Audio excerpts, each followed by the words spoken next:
busy. I know how that can be, Ken replied. We have, had 2 daughters. Our oldest...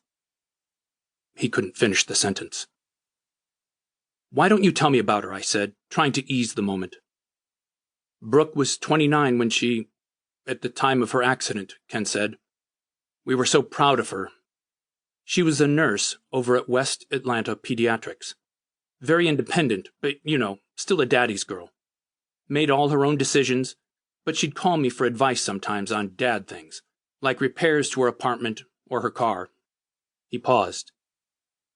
My girls do the same thing, I said. You want them to be independent, but it feels good when they call and need you. I'm very sorry for the loss of your daughter. If you can, will you tell me what happened the night of Brooke's crash?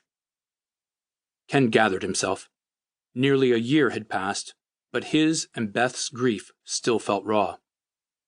Ken seemed more agitated, like talking helped him work through what he was feeling. Beth settled back into her chair, quiet, like she could hardly bear to revisit her daughter's death, even though she knew she had to. Ken handed me a document. This is a copy of the police report, he said. I looked it over as he continued. It was her birthday, March 10th, last year.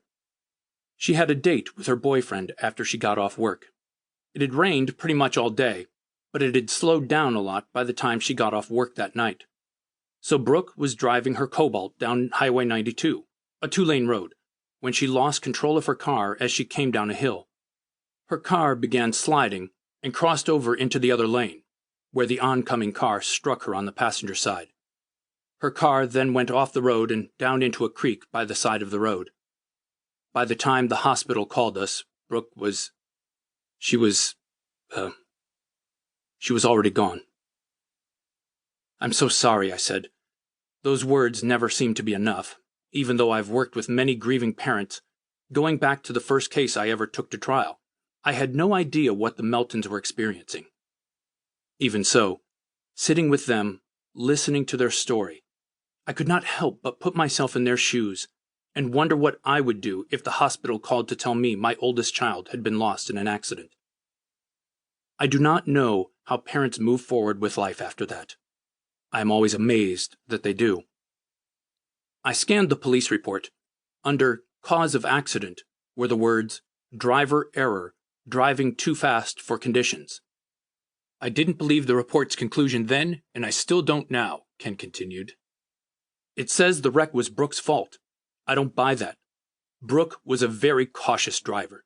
She never had an accident before, never even gotten a ticket. It's not like her to take unnecessary chances.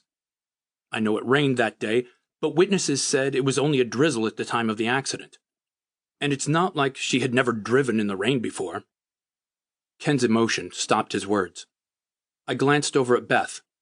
She tried hard to keep her emotions in check, but was losing that fight.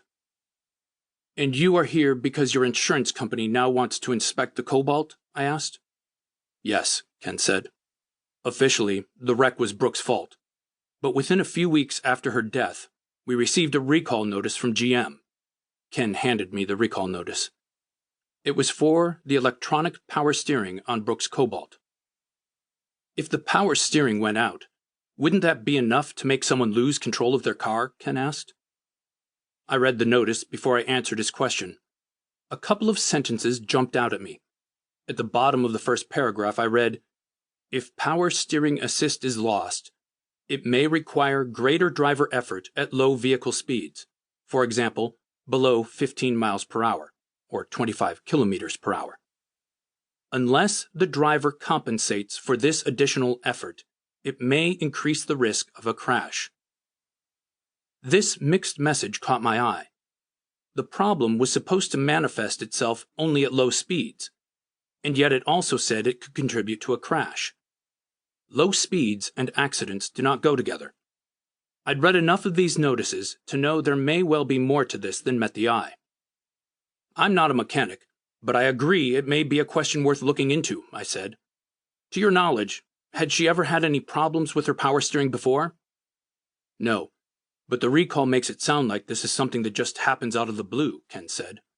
He added, shortly after we received the recall notice, we called the adjuster.